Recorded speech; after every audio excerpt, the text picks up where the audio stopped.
বিসমিল্লাহির রহমানির রহিম। পবিত্র কোরআনুল কারীমের 106 নম্বর সূরা সূরা কুরাইশ। আয়াতের সংখ্যা হচ্ছে 4টি, রুকু হচ্ছে 1টি, সূরাটি হচ্ছে মক্কি। আল্লাহ রাব্বুল আলামিন তার পবিত্র ঘর খানায় কাবা, সেখানে 360টি মূর্তি তার ভিতরে রেখে লোকেরা তার সামনে সেজদা অবনত হতো। সেই প্রতিমার পূজা তারা করত এবং যা কিছু চাওয়া তার কাছে চাইতো এবং তার পূজা উপাসনা, তার ইবাদত ইত্যাদি তারা করত।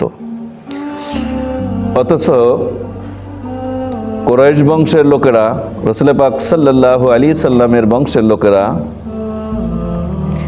এবং আরবের লোকেরা শীত এবং গ্রীষ্মে তারা সফর করত দেশ বিদেশে।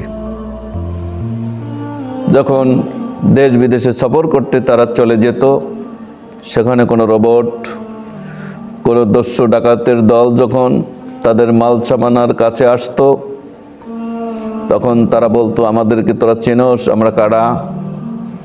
তখন ওই ডাকাত দল জিজ্ঞেস করতো, তোমরা কারা? তখন তারা বলতো, আমরা খানায় কাবার মুতাওয়াল্লি, আমরা খানায় কাবা দেখাশোনা করি।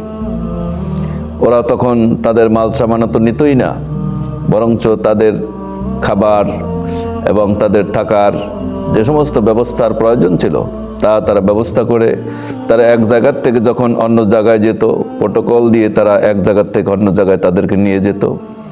এভাবে দেশ বিদেশেই তাদের সম্মান ছিল, এ কারণে যেহেতু তারা খানায় কাবার মুতাওয়াল্লি, হাজিদেরকে তারা পানি পান করায়। আল্লাহ রাব্বুল আলামিন এখন তাদেরকে ডেকে বললেন, তোমরা এই খানায় কাবার দোহাই দিয়ে, তোমরা এই খানায় কাবার দোহাই দিয়ে তোমরা দেশ বিদেশে সফর করো, ইজ্জত সম্মান তোমরা পাও, তাহলে তোমাদেরকে কি করা উচিত? সে কথা বলতে গিয়ে আল্লাহ পাক বলছেন, লিইলাফি কুরাইশ, যেহেতু কুরাইশদের আসক্তি, কুরাইশদের ইচ্ছা, ইলাফিহিম রিহলাতাস সিতাই ওয়াস সাইফ, আসক্তি আছে, তাদের ইচ্ছা আছে, তাদের শীত ও গ্রীষ্মে সফরের, দেশ বিদেশে সফর তারা করে। এখন আল্লাহ পাক এ কারণে তাদেরকে বললেন, ফালিয়াবুদু রাব্বা হাযাল বাইত, ওরা ইবাদত করুক এই গৃহের মালিকের, এই গৃহের রবের, এই গৃহের প্রতিপালকের। অর্থাৎ ফালিয়াবুদু, তারা ইবাদত করুক, রাব্বা হাযাল বাইত, এই ঘরের মালিকের, অর্থাৎ এই খানায় কাবার মালিকের ইবাদত তারা করুক।